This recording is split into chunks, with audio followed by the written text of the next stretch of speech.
So this is the yarn I've just finished working with. If I were to continue working with it, the yarn would come this way, and I would knit right with the yarn in this direction.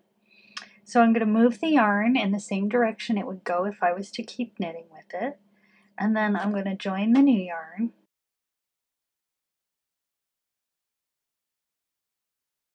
So here's my tail, and then I'm going to knit one row and then knit back on the other row for 2 garter stitch rows. Now I want again to I'm going to bring my old yarn that I'm not using around behind the work as I would, right, if I were going to keep knitting with it. So I'm going to bring that here. I'm just going to hold it.